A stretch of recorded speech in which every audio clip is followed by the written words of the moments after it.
उनके पास सैटेलाइट से एक पूरी खबर थी कि कौन सा शिप, कौन सा स्ट्राइक कोर या पिवट कोर या कौन सा एयरक्राफ्ट कहां मूव कर रहा है। So we are everywhere all the time. Pakistan का कोई गोल नहीं है, खुद सेल्फ गोल है। जैसे कभी कभी अपनी टीम वाले अपने गोल में मार देते हैं ना, पाकिस्तान। इनकी कोई मुस्लिम उम्मा में इज्जत नहीं है, इनकी हर जगह बेइज्जती है, सबसे पैसे मांगते हैं। कोई अमीर मुल्क मुसलमान ऐसा नहीं है जिसके सामने इन्होंने अपना कटोरा न डाला हो। और भीख मांगने में सबसे सेक्युलर अगर कोई देश है वो पाकिस्तान है, बिना भेदभाव के। बिना, इनको कोई ये नहीं कहता कि ईसाई है, कोई है। कल इनके अगर इजराइल से रिश्ते अच्छे हो जाएं, इजराइल से भीख मांग लें।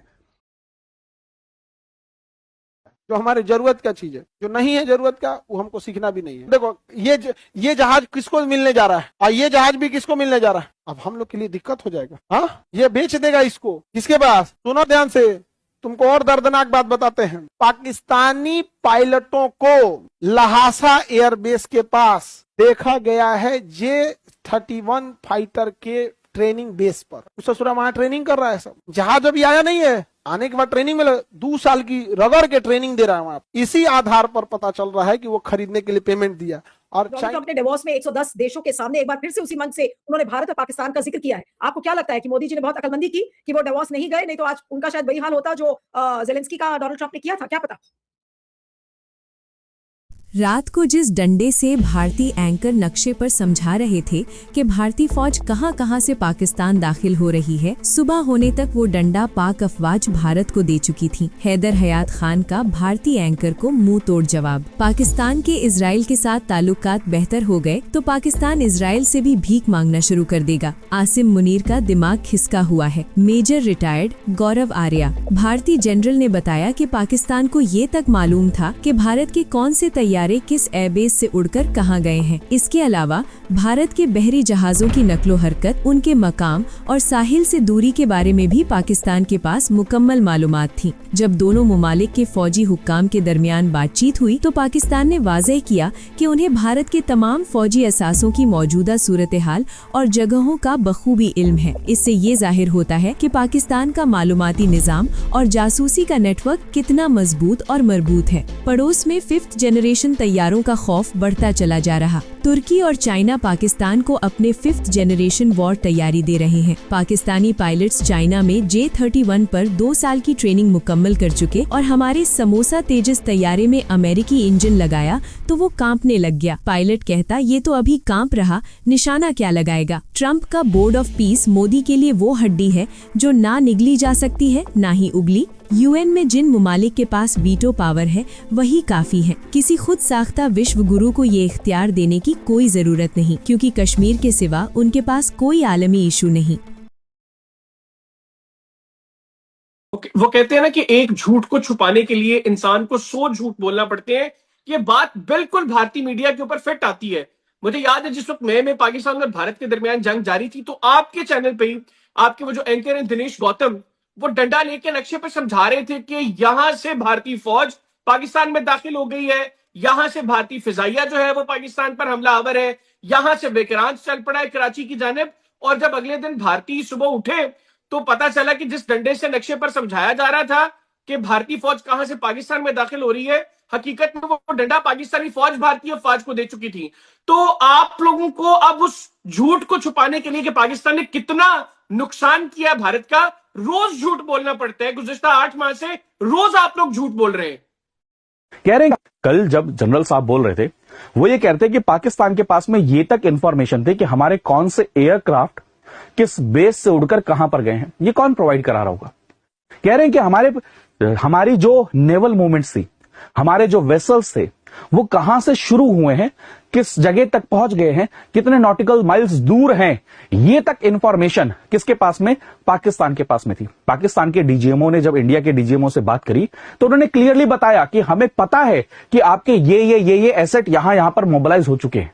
आप समझ रहे हैं, आप जान रहे हैं कि information, Intel and security integration आप थोड़ा सा नहीं समझ पा रहे होंगे।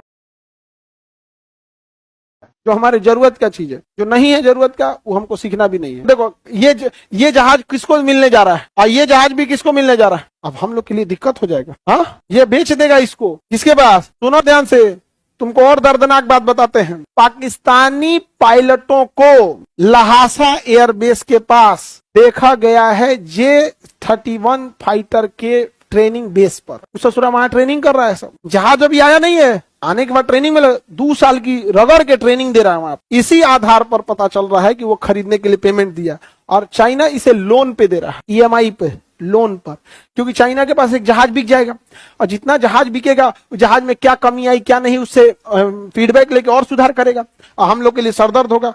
और पाकिस्तानी स्टील जहाज ना देश के ऊपर उड़ेंगे से पते नहीं चलेगा, और हम लोग के IIT Delhi, IIT Mumbai package लेके भाग जाता है सब अमेरिका, नहीं समझे किसका स्क्वाड्रन। तो 36 को मैंने कौन दिया, 18 का 2 स्क्वाड्रन बनेगा, क्या बनेगा स्क्वाड्रन, 2 स्क्वाड्रन लेके परेशान है हम लोग। 36 राफेल आया, ये आया वो आया, राफेल के बगलिया में उड़ेगा तो पता नहीं चलेगा राफेल को, स्टील जहाज है सब। हाँ, सरकार इस पे कुछ कर नहीं रही है, 5 किलो भात दे रही है ना जी आपको, खाइए चुपचाप, 1.5 GB डाटा खत्म कीजिए, सूझ जाइए। अजीब हाल है। रसिया चाइना से खरीद कर, फिर देखो रसिया के पास पैसे खत्म हो गए, इसलिए उसने टेक्नोलॉजी पे बहुत कम पैसे खर्च किए हैं, और चाइना के पास अथाह पैसा है, इंजीनियरों को लगा के पैसा दे रहा है दबा के वहां। सर हम लोग के तेजस का क्या हुआ, तेजस और 5th जनरेशन में जमीन आसमान का अंतर। तेजस एक सपोर्टिंग जहाज है, समझा के गिनेगा, मार धार हो गया तभी छोट छोट को जाके मारेगा, यहाँ पे सपोर्टिंग के लिए, ये सब के लिए, मल्टी रोल के लिए, स्ट्राइक संभालने के लिए तेजस थोड़ी है। और आज भी तेजस कंप्लीटली कहाँ इंडक्ट हो पाया हमारे यहाँ। तेजस का इंजन अमेरिका से आ रहा है, बढ़िया हम लोग का, समझा गया। हम लोग इंजन लगाए तो तेजस कांपने लगा था, पायलट करा निशाना कैसे लगाई तो यारी तो कांप रहा है, मारेंगे इनने चल जाएगा उनने। यहाँ जनरल इलेक्ट्रॉनिक से अमेरिका से इंजन लगा के आ रहे हैं, आगे बढ़े। तो एक न्यूज है कि पाकिस्तान के जो प्राइम मिनिस्टर हैं शहबाज शरीफ, उनका कहना है कि यूनाइटेड नेशन सिक्योरिटी काउंसिल में 5 लोगों को वीटो पावर है, जिसमें ब्रिटेन है, फ्रांस है, रशिया है, चाइना, अमेरिका है। और कहते हैं कि आजकल बहुत सारे कंट्री ना नई नई वीटो पावर मांग रहे हैं, शायद इंडिया के खिलाफ ही बोल रहे थे वो, तो किसी को देने की जरूरत नहीं है, जितने 5 है इतने काफी हैं, बात खत्म हो गई। आप एक बार को पंडोरा बॉक्स खोलोगे, इसका देना है, उसको देना है, उसको देना है, उसको देना है, तो आप UNO को डाइल्यूट कर दोगे। तो इससे अच्छा होगा कि वहां पर किसी को भी देने की जरूरत नहीं है। पाकिस्तान वहां पर इन एक्चुअलिटी देखा जाए तो सिंधु जल संधि के ऊपर बात कर रहा था, यानी कि इंडस का जो हमारा ट्रीटी है, वाटर ट्रीटी है, उसके ऊपर बात कर रहे थे। तो बोलता है अब हालात ऐसे हो चुके हैं पूरी दुनिया में कि जहां पर जो 5 लोग हैं इतने काफी हैं, और इससे ज्यादा किसी और को मिलना नहीं चाहिए। इंडिया कहता है कि हम साउथ एशिया के सबसे बड़े प्रमुख देश हैं, हमको मिलना चाहिए, लेकिन एक स्टीफन आर कोहन और कई और अमेरिकन एक्सपर्ट हमेशा कहते आए इंडिया को, तुम्हें यूनाइटेड नेशन सिक्योरिटी काउंसिल में परमानेंट सीट क्यों चाहिए, तुम्हारा जब किसी ग्लोबल इशू के ऊपर कोई ओपिनियन ही नहीं है, कोई तुम्हारी अपनी ओपिनियन ही नहीं है उसके ऊपर, तुम्हारा कोई कमेंट ही नहीं है, तो तुम क्या करोगे यहाँ पे आके। तुम तो सिर्फ एक कश्मीर के मुद्दे पर आकर अपना वीटो करना चाहते हो, इसके अलावा तुम्हारा कोई मतलब नहीं रह जाता। वो बात भी सही है भाई साहब, इसमें तो कोई शक वाली बात ही नहीं है। लेकिन पीस प्लान में भाग नहीं लिया, बोर्ड ऑफ पीस या पीस बोर्ड का हो, बोर्ड ऑफ पीस का हो, जो भी कहना है, लेकिन इंडिया ने फैसला नहीं किया कि मुझे ज्वाइन करना नहीं करना। वहां पे सब लोग अपना पहुंच गए, कई देश पहुंच गए, उन्होंने साइन वाइन कर लिया। अब क्या होगा साहब, और इंडिया की ओर से तो कुछ है नहीं भैया, आना है नहीं आना है। फिलहाल मुझे ऐसा लग रहा है कि जो चीजें हैं हमारे बीच में यहाँ पर, वो इस किस्म की हैं कि जहां हमारे लिए जो है चीजें डिफिकल्ट हो जाएगी, क्योंकि भारत अगर वहां पर ज्वाइन करता है बोर्ड ऑफ पीस को, तो भारत की जो कूटनीति है, जो डिप्लोमेसी है, वो बड़ी पेचीदा हो जाएगी। दूसरी बात, अगर हम उसको नहीं करते, बोर्ड ऑफ पीस को ज्वाइन नहीं करते हैं, तो ट्रंप साहब बोलेंगे भैया तेरी जरूरत नहीं है, तू जहां बैठा तू बैठ वहीं बैठ, अपना मेट्रो पे जो सारे के सारे टैरिफ लगाए बिल्कुल सही है, क्योंकि तू भरोसे लायक नहीं है। कुछ लोग कह रहे हैं कि इंडिया को उसमें शामिल होना चाहिए था, कुछ लोग कहते हैं नहीं होना चाहिए था। मुझे लगता है कि अब जो भी है जैसा है, लेकिन कुछ लोग कह रहे हैं कि भारत को जो अपनी रणनीति है जैसी है वैसी बनाए रखना चाहिए, और जो अपनी ऑटोनॉमी है उसको देखते हुए सावधानी से कदम बढ़ाने की जरूरत है। लेकिन शामिल होने से पहले कुछ शर्तों पर बातचीत करें। अमेरिका को शर्तें वर्तें पसंद आती नहीं, बोलेंगे तुम सारी जिंदगी शर्तें लगाते रहते हो, इसलिए तुम लाइफ में ना इधर हो ना उधर हो। ये बात सही है, हम ना जिंदगी में सोचते बहुत ज्यादा और एक्ट बहुत कम करते हैं। डोनाल्ड ट्रंप ने डेवॉस में 110 देशों के सामने एक बार फिर से उसी मंच से उन्होंने भारत और पाकिस्तान का जिक्र किया है। आपको क्या लगता है कि मोदी जी ने बहुत अकलमंदी की कि वो डेवॉस नहीं गए, नहीं तो आज उनका शायद वही हाल होता जो जेलेंस्की का डोनाल्ड ट्रंप ने किया था, क्या पता।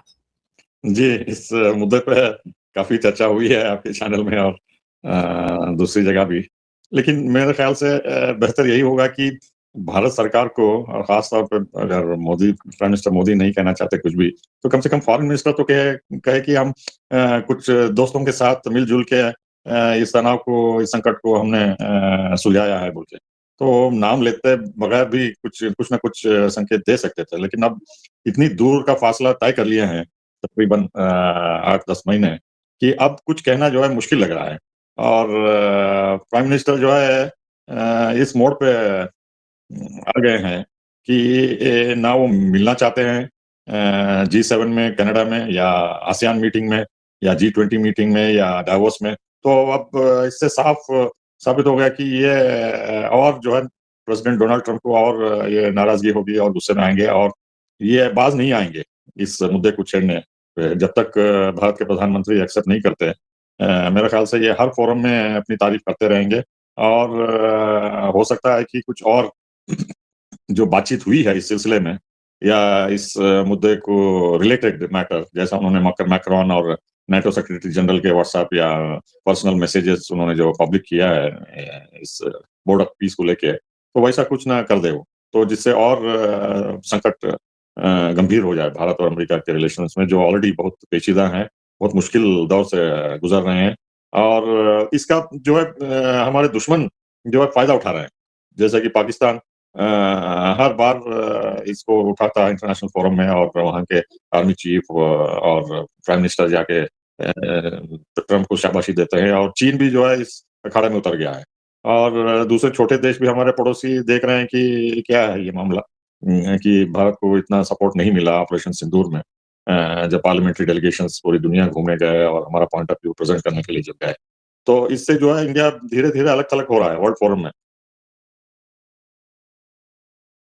बिना इनको कोई ये नहीं कहता कि ईसाई है, कोई है। कल इनके अगर इजराइल से रिश्ते अच्छे हो जाएं, इजराइल से भीख मांग लें, तो ये सब अपनी आवाम को मोरल बूस्ट करने के लिए कि बड़े अजीम कौम, कोई अजीम वजीम नहीं है, कोई अजीम नहीं है, कुछ नहीं है इनका। दुनिया की देखिए, आज की दुनिया ट्रेड पे चलती है, आज की दुनिया कंट्रीब्यूशन पे चलती है। इनका क्या कंट्रीब्यूशन है? जैश ए मोहम्मद और लश्कर तैयबा के अलावा इनका क्या कंट्रीब्यूशन है? इनका कोई भी वर्ल्ड में कंट्रीब्यूशन नहीं है, राइट? और हर चीज में चोरी है इनकी। यही आसिम मुनीर जो कह रहा है कि बड़ी अजीम कौम है, झूठ बोल रहा है आसिम मुनीर। अब मैं प्रूफ करके बताता हूं। तकरीबन 2 घंटे के लिए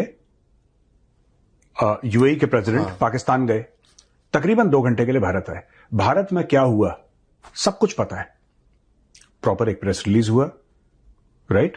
वहां पे फोटोग्राफ ली गई और दुनिया को बताया गया कि साहब ये ऐसा हुआ, ये आए हैं, हमने 10 पॉइंट डिस्कस करे हैं and we wish him all the best. उसने बोला wish you all the best, bye bye tata, वो चले गए। हो गया, डन। पाकिस्तान आए, अभी तक कुछ नहीं पता क्यों आए। आप बता तो रहे थे शिकार करने, वो एक चीज है, that is after the meeting. Noor Khan सच में होता है, बट वो भी शिकार, हाँ, यही सब चीजें तो होती है पाकिस्तान में, और क्या होता है? ठीक है। तुम्हें क्या लग रहा है कोई शेख वहां पे सॉफ्टवेयर बनाने आ रहा है? वहां पे ठीक है, तीतर मार दिया, बटेर मार दिया, ये मार दिया, वो मार। पाकिस्तान यही हो सकता है, देयर इज नथिंग एल्स। अब देखो वो क्यों आए, इस्लामी बिरादर मुल्क हैं, दोनों मुल्कों ने वादा करा एक दूसरे से कि हम तुम्हारे लिए जान भी दे देंगे। इस सेंस है इस बात में, कोई इस बात में